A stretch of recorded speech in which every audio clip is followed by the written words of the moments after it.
থেকে সবচেয়ে গুরুত্বপূর্ণ অঙ্ক হচ্ছে 8 নম্বর। কত এখন সামন্তর ধারাটা কি, মানে গুণোত্তর ধারা কি? আগে গুণোত্তর ধারা বুঝতে হবে।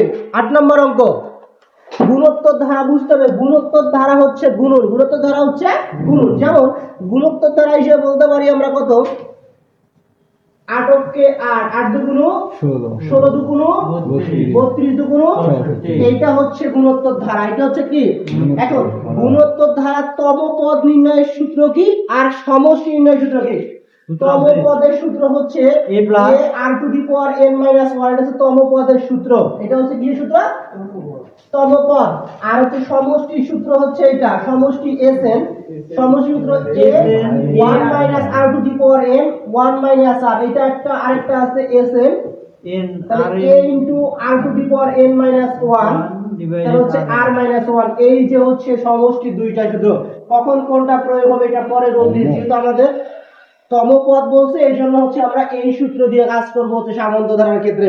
ওকে, এখন অঙ্কটা বোঝো। গুণোত্তর ধারা বুঝছেন? গুণোত্তর ধারা হচ্ছে কি, যে এখান থেকে মূলত বলছে কি, যে তোমাদের এখান থেকে বলা হয় যে গুণোত্তর গুণন করে করে বের করতে হবে। গুণন করে কি করতে বের করতে হবে? গুণন করে করে, এটা হচ্ছে গুণোত্তর ধারা।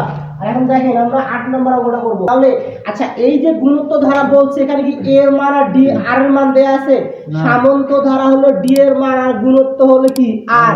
সামন্তকে বলা হবে কি? সামন্ত d এর মানে সাধারণ অন্তর, আর r এর হচ্ছে সাধারণ অনুপাত। অনুপাত মানে ভাগ আর অন্তর মানে মাইনাস। ক্লিয়ার? তাহলে এখান থেকে এর মান আর এর মান দেয়া নেই, এই জন্য লিখবো ধরি। এই জন্য লিখবো কি? ধরি। প্রথম পদ সমান সমান a, সাধারণ অনুপাত, আর সাধারণ অনুপাত, অনুপাত সমান সমান r। তারপরে প্রশ্নে বলছে কি, যে পঞ্চম পদ, কত বলছে? পঞ্চম পদ।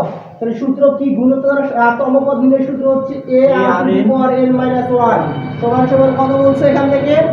2√3 ডিভাইডেড 9। তখন এখানে এর মান 9, a আর এর মানও 9, n এর মান কত বলছে? 5 মাইনাস 1 সমান সমান 2√3 ডিভাইডেড 9। এখন আমরা এটাকে সমীকরণে করব।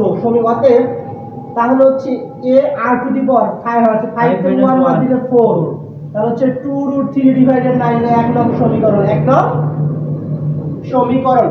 কারণ এই ধরনের অঙ্ক যখন এর মান আর এর মান থাকবে না, তখন সমীকরণ দিয়ে অঙ্ক করার পরে মান বের করব। কারণ অনুপাত মানে যেহেতু ভাগ, দুই নং সমীকরণকে আমরা 1 নং সমীকরণ দ্বারা ভাগ করলেই মান পাবো। আবার তারপরে বলছে কি দশম পদ, কত বলছে? দশম পদ।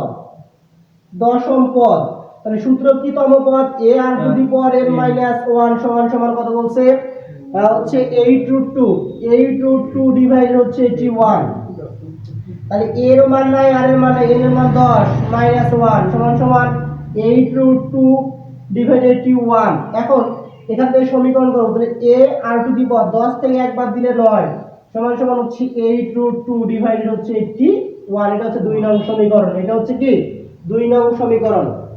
তাহলে আমরা দুইটা সমীকরণ পাইছি। গুণোত্তর ধারার ক্ষেত্রে কি করব? আমরা 2 নংকে 1 নং দ্বারা ভাগ করব। এটা হচ্ছে গুণোত্তর ক্ষেত্রে 2 নংকে 1 নং দ্বারা ভাগ, আর সামন্তর ক্ষেত্রে 2 থেকে 1 মাইনাস। কারণ হচ্ছে কি, এখানে অনুপাত, আর এর মানটা অনুপাত, অনুপাত মানে ভাগ, আর অন্তর মানে মাইনাস, এজন্য মাইনাস করব, এজন্য ভাগ করব। তাহলে এখন আমরা করব কি?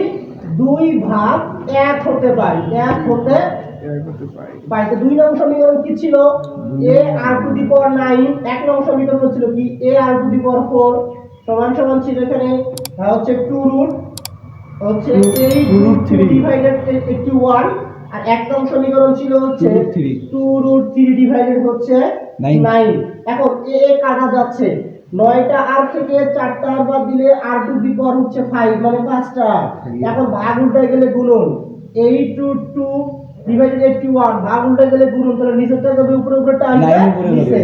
9 ডিভাইডেড 2√3 এখন আমরা কাটাকাটি করব। কি করব?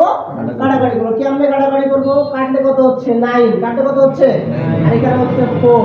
তাহলে কি হচ্ছে এখানে? r টু দি পাওয়ার 5 সমান সমান 4√2 9√3।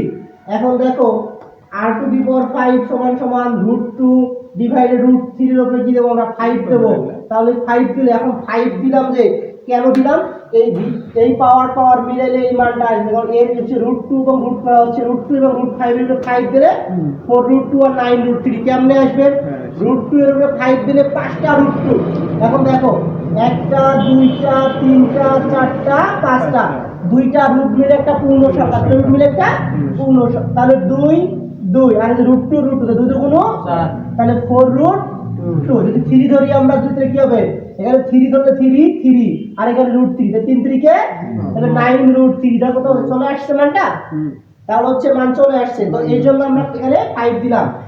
এখন দেখো এই পাওয়ারটা কি যাবে, উঠে যাবে, পাওয়ারটা কি যাবে, উঠে যাবে, তাহলে কি হবে, r সমান √3 ডিভাইডেড √2 ডিভাইডেড হচ্ছে √3, তাহলে r এর মান পাইলাম। এবার বোঝেন, এখন আমরা r এর মান পাইলাম, r এর মান আমরা 1 নং সমীকরণে বসাবো। কয় নং সমীকরণে বসাবো, 1 নং এ বসাইলে আমরা এর মানটা পাবো। তাহলে এখান থেকে দেখো গণিত শেষ এখনই, r এর মান 1 নং এ বসাই, তৃতীয় পদ বাড়াইলে বসে বলি 1 নং সমীকরণ কি ছিল, a r⁴ সমান কি ছিল, √2 ডিভাইডেড হচ্ছে 9। r এর মান কত পাইলাম আমরা, r এর মান পাইছি √2 ডিভাইডেড r এর মান হচ্ছে √2 ডিভাইডেড হচ্ছে √3, তার উপরে কি হচ্ছে 4 ইকুয়াল হচ্ছে 2√3 ডিভাইডেড হচ্ছে 9 নাকি। এবার দেখো তাহলে 2 এর উপর 4 দিলে হচ্ছে কয়টা 2 হবে, 4টা √2 এর উপরে, 4টা √2 এর উপরে 1টা 2টা 3টা 4টা √2 এর উপরে যদি আমরা গুণ করি তাহলে 2 গুণ কত হবে 4, আর এখানে হবে হচ্ছে 9, এবং হচ্ছে 4 এবং হচ্ছে 9, তাহলে এখানে হবে হচ্ছে তোমার পূর্ণ সংখ্যা গুণ হচ্ছে 4 ডিভাইডেড 9 সমান হ্যাঁ একটা কয় কথা কম, 2√3 ডিভাইডেড 9, 2√3 ডিভাইডেড 9। এখন এটা গুণ আছে পার করতে হবে, ভাগ গুণ আছে পার করতে হবে, তাহলে a গুণ করতে হবে পাগলা নেই, 2√3 ডিভাইডেড 9 4 ভাগ হচ্ছে 9, ভাগ উল্টে গেলে হবে হচ্ছে গুণন, গুণ আছে পার করলে হবে ভাগ, ভাগ উল্টে গেলে কি হবে গুণন, তাহলে হবে হচ্ছে 2√3 ডিভাইডেড 9, দিশাতে ভাগ উল্টে গেলে গুণ হবে, দিশাতে হবে উপরে উপরে টানবে, তাহলে 9 ডিভাইডেড 4, 9 কি যাবে 4/2 √3 থেকে শুধু a সমান √3 ডিভাইডেড 2, √3 ডিভাইডেড 2, তাহলে আমরা কিসের মান পাইলাম, এর মানও পাইলাম, আর এর মানও পাইলাম। এবার বলছে কি ধারা গঠন বলছে না তৃতীয় পদ, তাহলে এবার বলছে কি তৃতীয় পদ। এখন তৃতীয় পদ বের করার নিয়ম দেখো, বলছে কি তৃতীয় পদের সূত্র হবে কি a r⁴n - 1, এর মান আছে কত √3 ডিভাইডেড 2, আর এর মান আছে কত √2 ডিভাইডেড 3, তার উপরে কি আছে n হচ্ছে 3 - 1, 3 - 1, তাহলে কি হবে √3 ডিভাইডেড 2 গুণন, তাহলে √2 ডিভাইডেড √3 এর উপরে কত হবে স্কয়ার, স্কয়ার তার রুট দিলে কি যাবে কাটা, তাহলে হচ্ছে √3 ডিভাইডেড 2 গুণন হচ্ছে 2 ডিভাইডেড 3, এই 2 কি যাবে কাটা যাবে। এখন যেহেতু উপরে আছে √3 নিচে আছে 3 কে ভাঙাবো, সাধারণ সংখ্যাকে যদি ভাঙায় তাহলে দুইটা রুট মিলে একটা পূর্ণ সংখ্যা হবে, তাহলে এখানে কি হবে √3 ইনটু √3 কি যাবে কাটা, তাহলে এখানে आंसर হবে 1/√3, এটাই आंसर। পদের সবে করার দাগ আছে, একটা পরিবেশ লাগে, ভালো পরিবেশ লাগে। পদের মান এর সাথে না লাগলে মান করা 8√2, তাহলে এর মান বলছো 1/√2, এর পদের মান n তম পদের মান, এর মান -2 গুণ হচ্ছে n - 1 = 8√2।